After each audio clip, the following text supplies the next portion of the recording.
vous pourrez bien me dire à quoi il est propre. Camaralzaman prit le talisman et s'approcha d'une bougie pour le considérer. Dès qu'il l'eut reconnu, avec une surprise qui fit plaisir à la princesse, sire, s'écria-t-il, votre majesté me demande à quoi ce talisman est propre. Hélas, il est propre à me faire mourir de douleur et de chagrin, si je ne trouve bientôt la princesse la plus charmante et la plus aimable qui ait paru sous le ciel, à qui il a appartenu et dont il m'a causé la perte. Il me l'a causé par une aventure étrange, dont le récit toucherait votre majesté de compassion pour un mari et pour un amant infortuné comme moi, si elle voulait se donner la patience de l'entendre.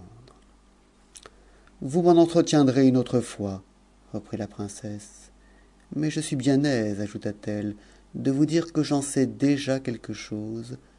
Je reviens à vous. Attendez-moi un moment. En disant ces paroles, la princesse Badoure entra dans un cabinet où elle quitta le turban royal et, après avoir pris en peu de moments une coiffure et un habillement de femme avec la ceinture qu'elle avait le jour de leur séparation, elle rentra dans la chambre. Le prince Camaralzaman reconnut d'abord sa chère princesse, courut à elle et, en l'embrassant tendrement, ah, s'écria-t-il, que je suis obligé au roi de m'avoir surpris si agréablement. N'attendez pas de revoir le roi, reprit la princesse en l'embrassant à son tour les larmes aux yeux. En me voyant, vous voyez le roi. Asseyons-nous, que je vous explique cette énigme.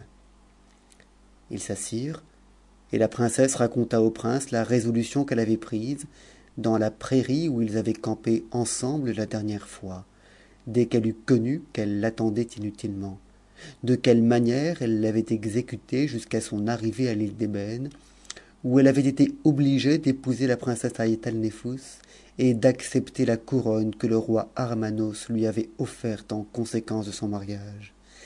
Comment la princesse, dont elle lui exagéra le mérite, avait reçu la déclaration qu'elle avait faite de son sexe, et enfin l'aventure du talisman, trouvé dans un dépôt d'olives et de poudre d'or qu'elle avait acheté, qui lui avait donné lieu de l'envoyer prendre dans la ville des idolâtres.